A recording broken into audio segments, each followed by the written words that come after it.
Этот парень заметил собаку, прикованную к мусорному баку во дворе своего соседа.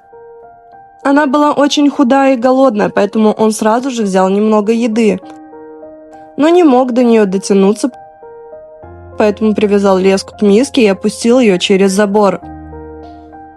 Она сразу же пошла есть, показывая, как отчаянно ей нужна была эта помощь.